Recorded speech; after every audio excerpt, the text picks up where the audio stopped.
ntiere kod wacha kapok ami thuolo gavana adwa ni mondo mi amule mana matin kuom nyiriri machuok mokalo integrity mar elections kotenore kod yiero mar Amerka no. Ineno kata kochopo nyaka dakika mogik ma Kamala o concede okokawo thuolo onge ywaruok kendo kaka ne waneno gi oboke e kaka gikone e duoko no odhi obedo. Gavana neno ka ntiere kod wacha to kanye mimula integrity mar elections. Kapok amulo integrity nitie gima nyara wilo kelo lakini owe gi dhoge. Agoye to kogo donjo gol. Nitie gima chiel moweyo ma en wach mar immigrants.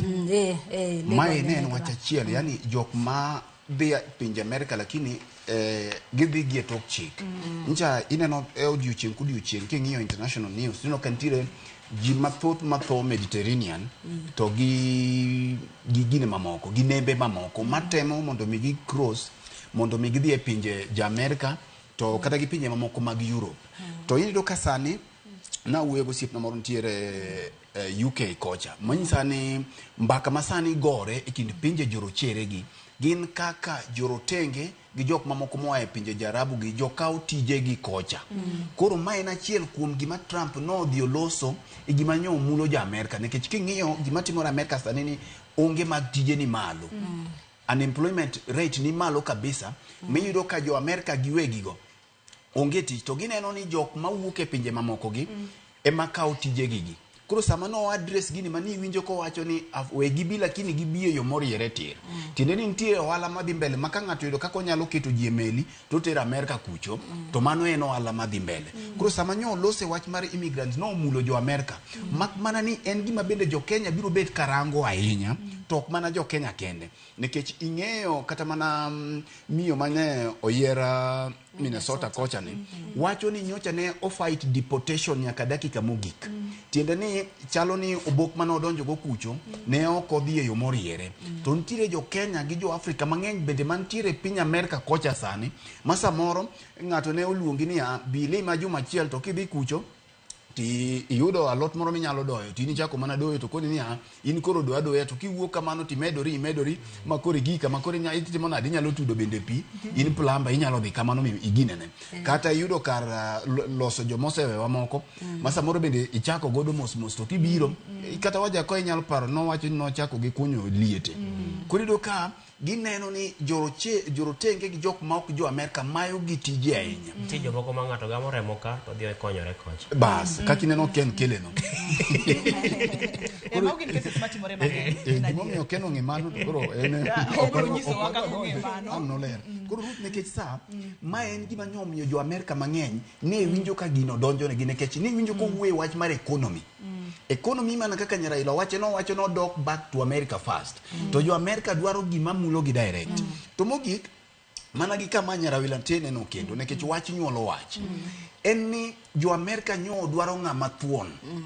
Kendo Amerka ong'iyo gi thuondi.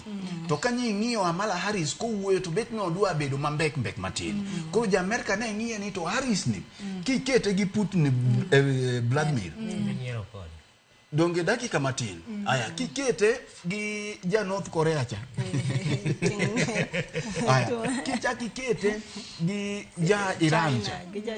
Ichaki kete gi Jinping ma China kocha. Okonyal tuge league mar joka. Koro miyo jo Amerka ne dwaro seche moko telo en chia. Seche moko telo bedo ga thuon mar ng'ato. Koro mae momi neno Trump no dhi oywa godo mamani. Nikech ng'eni mamani be chalo mana gima deep state ma kocha chema ncha ne chwale. Eno wuon nyocha ne okoikore ne. Nikech king'iyo kata time ma Biden wuok ni koro okodhi chung. Nye okomiyo mamani thuolo morome. Koro entro ne nchi mana joma ni bang'e machalo Obama gini. Deep state ma kuche ma ne chwale. To eno wuon to no orwako ma law arus lakini law no okene motwa. Okene motwango. Koro mae miyo jo Amerka nyo dwaro ng'at mathuon. To ng'at mathuon ne gineno ka en mana Trump. Seche moko gimoro wach mogike niya. Ngero segoga pile ni inyalo bedo gi rombe 100 to gi sibura 1. To sibura 1 gi law rombe gi maneg tek. Ok ni nekech rombe gi ok tek lakini giluor. Koro siburo kose nyiedhore kama to modong' ka luara. Mae nyomiyo Trump okawo gini mayot. To kibire wach mar demokrasia, aparo ni to some extent an naneno ka demokrasia odwa tiyo Amerka.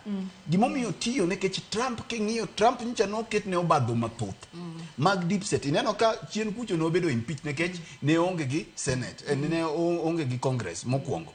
Aya, en ng'ama obedo impeach chiegni diriyo to duogo cases mane oket ne aketa ka kende omuomo to bira bira. Yes, omuomo cases gi to bira bira. Ogo gi wiye to bira bira.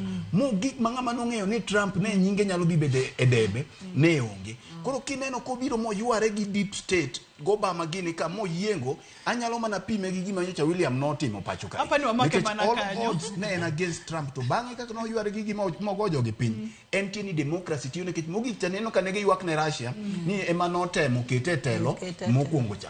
Wang' ni koro ne Russia onge gini no yware kod gimo timo gina. Iran ne nitie.